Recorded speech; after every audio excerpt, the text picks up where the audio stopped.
Jumpa lagi saudaraku dalam Renungan Harian. Salam sehat penuh rahmat Tuhan sertamu. Untuk renungan hari ini, saya memberikan judul LOPIS, Lopis, yang didasarkan pada surat Rasul Paulus kepada jemaat Efesus, pasal yang kedua, ayat 21 dan 22. Di dalam Dia tumbuh seluruh bangunan, rapih tersusun, menjadi bait Allah yang kudus di dalam Tuhan.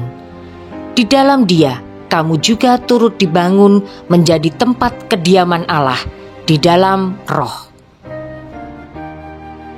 Saudaraku, lopis atau lupis dikenal sebagai salah satu jenis jajanan pasar. Ya, lopis merupakan makanan khas Indonesia, terutama di daerah Jawa. Kue lopis identik dengan taburan parutan kelapa dan gula Jawa cair dengan rasa manis dan legit. Makanan ini terbuat dari beras ketan yang dibungkus dengan daun pisang dan dikukus.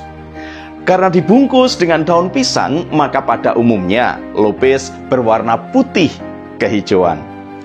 Ada dua bentuk lopis yang umum ditemui, yakni berbentuk segitiga dan bulat memanjang seperti lontong. Makanan ini biasanya disantap saat sarapan atau sebagai camilan.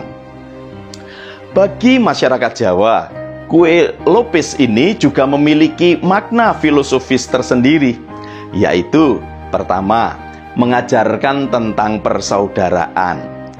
Ketika masih berbentuk beras ketan, masing-masing butirnya terpisah. Namun ketika dikukus dengan uap air yang panas, maka beras ketan itu lambat laun menjadi lengket satu dengan yang lain.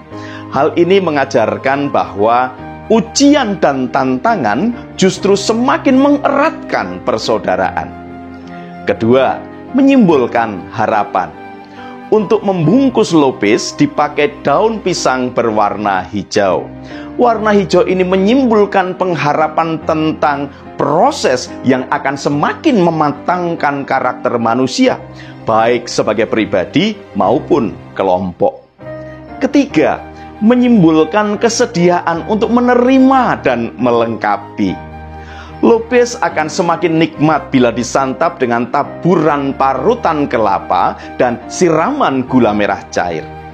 Ketiganya akan menyatu, menciptakan sensasi rasa nikmat di lidah. Tanpa kelapa dan gula merah, lopis hanya akan terasa hambar.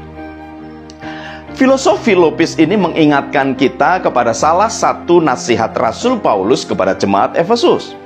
Paulus melihat adanya tembok pemisah yang membuat persekutuan di Efesus tidak berjalan dengan baik.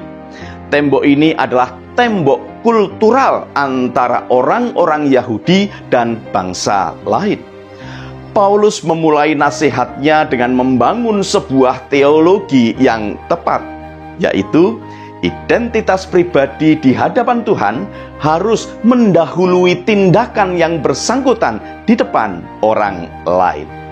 Siapa diri kita di hadapan Tuhan lebih penting daripada apa atau bagaimana kita bertindak.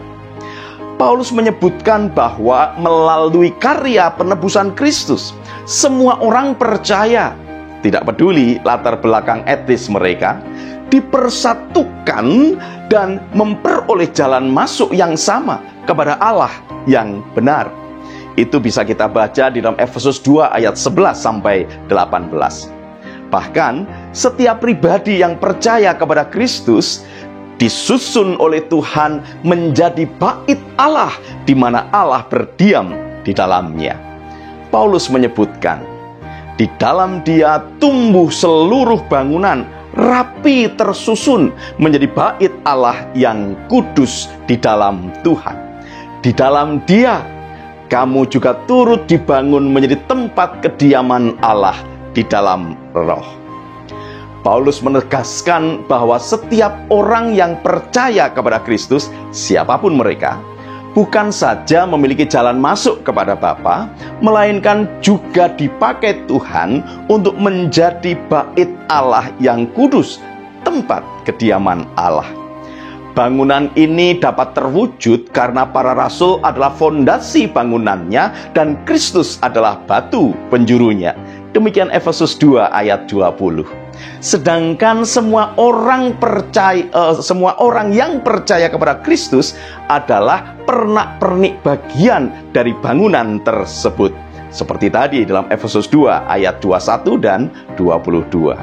Saudaraku, kiranya sajian Lopez hari ini mengingatkan kita tentang pentingnya persekutuan dalam membangun gereja sebagai tubuh Kristus.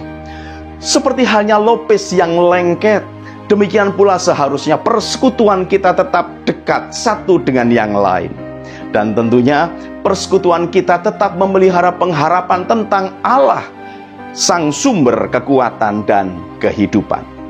Persekutuan itu sendiri akan tetap terpelihara dengan baik apabila masing-masing bagian bersedia untuk saling menerima dan melengkapi seperti Lopez, parutan kelapa dan saus gula Jawa.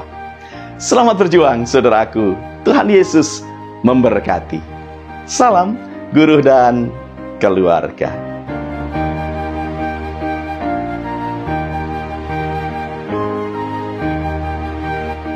Saudaraku, mari kita berdoa. Ya Tuhan, kami rindu untuk senantiasa memiliki persekutuan yang erat dengan Engkau dan juga dengan sesama kami. Oleh karena itu, kami tetap mau belajar untuk saling rendah hati. Dengan demikian kami dapat saling menerima dan saling memperlengkapi. Kiranya Roh Kudus menolong kami untuk dapat mewujudkannya. Terima kasih Tuhan Yesus. Amin.